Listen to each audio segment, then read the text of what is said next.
नमस्कार, मैं यशपाल हंस करनाल से। आशा है आप प्रसन्न होंगे। ईश्वर की कृपा होगी, संतान आज्ञा में, घर में धन और ऐश्वर्य, बड़ों का साथ सहयोग होगा और बड़े आपके साथ बड़ा प्रीतिपूर्वक व्यवहार रख रहे होंगे। आइए चर्चा करते हैं नव संवत की। 2083 विक्रमी संवत, जो कल 19 तारीख को, अब 19 मार्च को प्रारंभ हुए और इस वर्ष के राजा और मंत्री घोषित हुए। महाराज बृहस्पति कमांड लिए हुए हैं इस साल की, और मंत्री महाराज मंगल हैं। ये मिला जुला वर्ष रह सकता है। मंगल की कहीं ना कहीं प्रधानता होने के कारण और बृहस्पति का सहयोग और बृहस्पति का राजा होने के कारण बहुत बड़े परिवर्तन के योग आते हैं, क्योंकि मंगल का जो स्वभाव है वो आक्रोशी है और गुस्से वाला है। इस कारण हो सकता है कि इस साल परिवर्तन हो, विश्व स्तरीय परिवर्तन भी हो सकते हैं, और ये परिवर्तन व्यक्ति के जीवन में भी आ सकते हैं।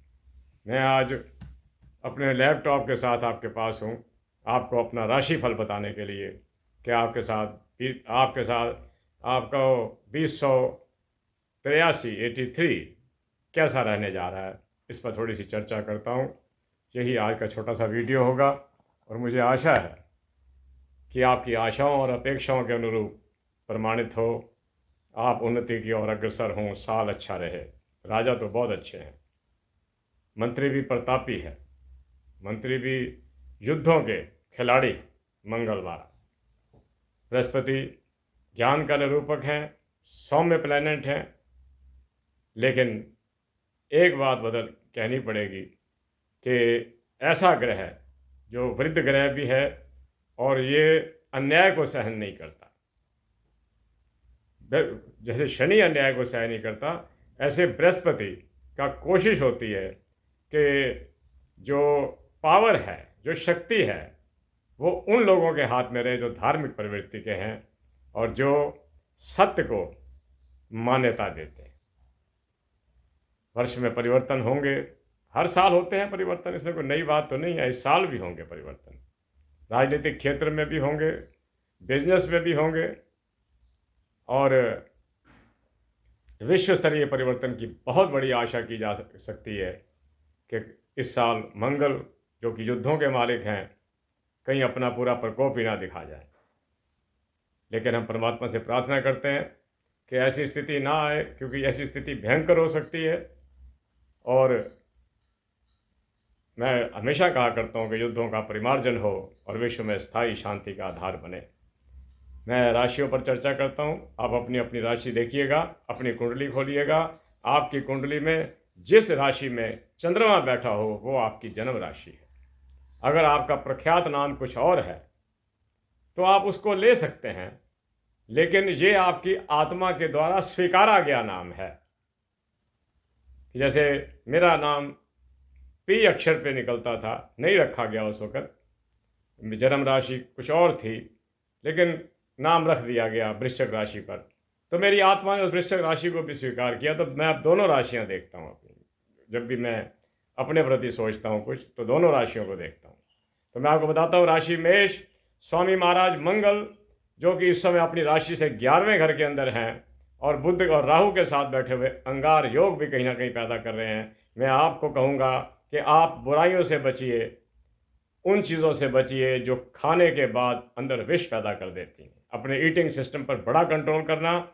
आपकी इनकम के योग उस स्थिति में बनते हैं अगर आप कोई खाने पीने का काम शुरू कर दें।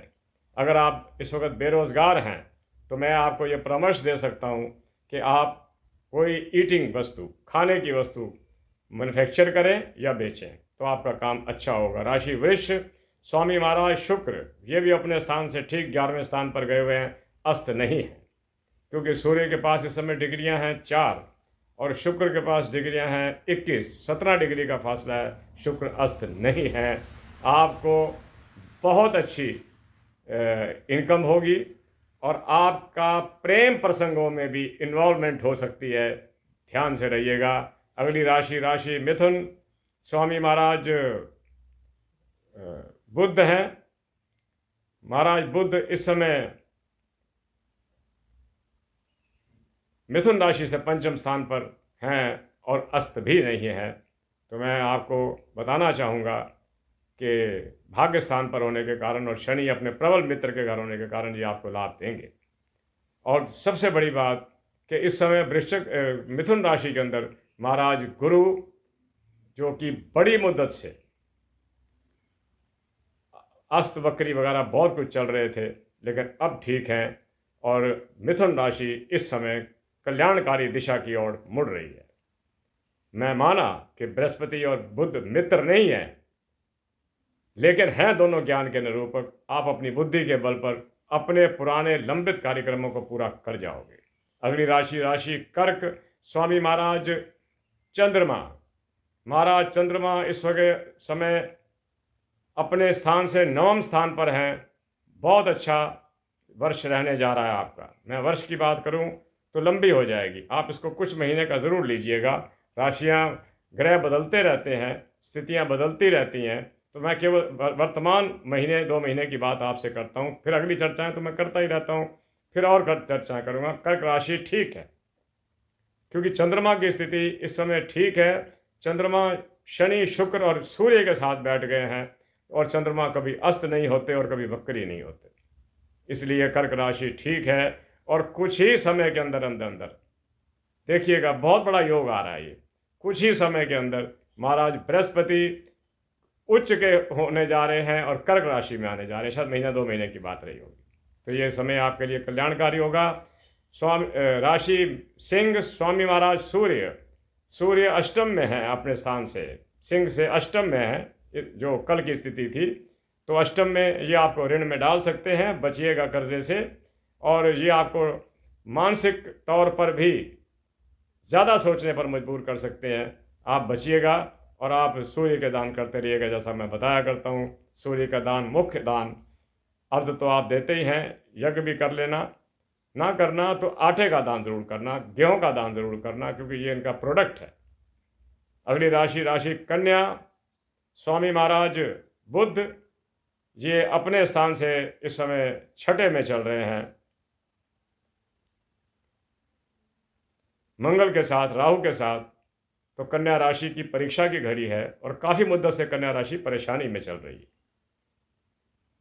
और इस पर ठीक सप्तम दृष्टि महाराज शनि की आ रही है, पर शनि का मित्र ग्रह है बुध, और शनि से इस समय द्वादश में भी है।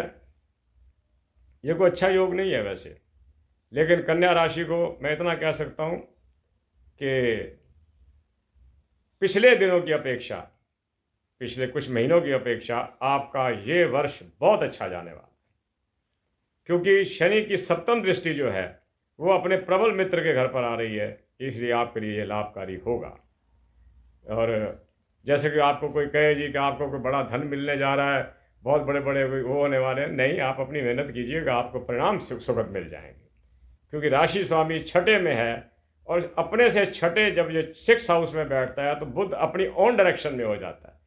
परेशानी यहाँ कहाँ मुझे आ रही है, जो मैं देख रहा हूँ कि बुध के साथ मंगल बैठा है, शत्रु ग्रह है, बुध के साथ राहु हो गया, टेंशन देने वाला। तो हम ये कहते रहे कि हमने पढ़ा था कहीं, वो उसमें देखा था, नहीं, परेशानियां भी रह सकती हैं, आर्थिक तंगी भी रह सकती है, लेकिन कुल मिलाकर पिछले दिनों की अपेक्षा आने वाला समय आपके लिए कल्याणकारी होगा। अगली राशि राशि तुला, जिसका स्वामी अपने से ठीक अब ये देखिएगा कि छठे में गया, छठे में गया, इसको हम छठाष्टक दोष भी बोलते हैं। ये बहुत कल्याणकारी नहीं होता, लेकिन चूँकि उच्च के हैं बैठे हुए, तो छठे में आपको ठीक रखेंगे। आपके विदेश जाने के योग बन सकते हैं, जो कोई कोशिश कर रहे हैं तुला राशि वाले, तो बन सकते हैं योग। छठे भाव के अंदर 6 ग्रहों का बैठना, तुला राशि से छठे भाव 6 ग्रहों 5 ग्रहों का बैठना। अपनी सेहत का विशेष ध्यान रखिएगा और इस बात का विशेष ध्यान रखना कि आपका हेल्थ पॉइंट ऑफ व्यू और शत्रु पॉइंट ऑफ व्यू, आप शत्रु को दमन कर जाएंगे। ये मेरे से आप बिल्कुल पूर्ण वो ले लीजिएगा, आश्वासन ले लीजिएगा कि जो आपके कोई मुकदमे लंबित पड़े हैं, जो आपके कोई सरकारी काम लंबित पड़े हैं, उसमें आप आगे निकल जाएंगे, काम आपका हो जाएगा। अगली राशि राशि वृश्चिक, स्वामी महाराज मंगल अपने स्थान से चतुर्थ स्थान में मंगल राहु और बुध के साथ बैठे हुए हैं। मंगल राहु और बुध के साथ बैठे हुए हैं सुख स्थान पर। ये आपको भूमि जायदाद तो दिलवा सकते हैं वृश्चिक राशि वालों को, लेकिन वो विवादित भी हो सकती है, ध्यान रखना। आगे चलता हूँ, राशि धनु, स्वामी महाराज बृहस्पति सप्तम दृष्टि से देख रहे हैं अपनी राशि को। ब्यूटीफुल। धनु राशि कल्याणकारी रहेगी, ठीक रहेगी। आप विद्या के क्षेत्र में अग्रसर रहेंगे और सुख को प्राप्त करेंगे। अगली राशि मकर, स्वामी महाराज शनि की स्थिति थोड़ी सी कमज़ोर है और ऐसे लग रहा है कि 4 डिग्री का सूर्य और शनि के पास डिग्रियां आ रही हैं इस वक्त 5 डिग्री का फासला, तो शनि अस्त कहलाए जाएंगे। तो मकर और कुंभ राशि के लिए थोड़ा सा समय संघर्षमयी हो सकता है। ये जो मैं सामने लैपटॉप रख के बैठा हूँ ताकि मैं देखता रहूँ और बताता रहूँ कि कल की ग्रहों की ये स्थिति थी और कल ही नए संवत ने प्रवेश किया विश्व के अंदर, तो आपके लिए ये कल्याणकारी हो। राशि मीन, स्वामी महाराज बृहस्पति बिल्कुल ठीक है। और अगले दिनों के अंदर आप अप्रैल मई लगाकर चलिएगा, आपकी स्थिति बहुत अच्छी होने जा रही है। जब आपका लग्नेश, आपकी राशि का स्वामी महाराज बृहस्पति उच्च के होकर आ जाएंगे और अपने स्थान से पंचम चले जाएंगे, आपकी राशि से पंचम चले जाएंगे। समय अच्छा रहेगा। तो जितना मैं बता सकता था आपको बताया, और बातें तो मैं वर्ष भर करता रहता हूँ, करता भी रहूँगा। और मैं चाहता हूँ कि ये वर्ष आपके लिए कल्याणकारी हो, आज का दिन कल्याणकारी हो। आप माता ब्रह्मचारिणी का को समर्पित हैं आज। और ब्रह्म आचरण कितना बढ़िया नाम है कि हमें समझाया जाता है तरीके से कि आप अपने आचरण को ब्रह्म आचरण करिए। ब्रह्म आचरण का मतलब होता है कि ईश्वर द्वारा प्रदीप्त मार्ग पर चलने का नाम ब्रह्म है। तो आप ऐसा कीजिएगा, आपका समय अच्छा चले, आपका क्यों, मेरा भी चले, और हमारे जो किए हुए पुरुषार्थ हैं वो सफल हों। इसी आशा के साथ मैं जितना बता सकता था आपको बताया। बाकी बातें तो मैं साल भर करता रहूँगा आपसे कि ये संवत ठीक है। और अगर देखा जाए तो वैसे भी ये संवत जो है उसमें एक बात देख रहा हूँ, 2, 10, 13 नंबर फिर 4 आ रहा है इसका। खैर उससे हमें कुछ नहीं लेना क्योंकि वो न्यूमरोलॉजी का है, हमने केवल अपने 283 को लेना है। तो मैं आपके कल्याण की कामना करता हूँ। ईश्वर करे आप सुखी रहें, आपके पास धन और ऐश्वर्य हो, सब सुख हों, और जो आपकी मनोकामनाएं हैं महाराज परमेश्वर पूरी करता रहे, और माता सरस्वती का आशीर्वाद आपको मिलता रहे। इसी के साथ करनाल से मैं यशपाल हंस इस छोटी सी वार्ता के साथ वीडियो को ख़त्म करता हूँ। आप सुखों में रहें और ईश्वर की कृपा हो। माता सरस्वती आपको मेधा प्रज्ञा सद्बुद्धि प्रदान करे। जय जगत जय भारत की कामना करते हुए और विश्व से युद्धों का परिमार्जन की कामना करते हुए आपसे आज्ञा लेता हूँ। आप God bless you and provide you with all the comforts of your life. सर्व सुख संपन्न हो आप।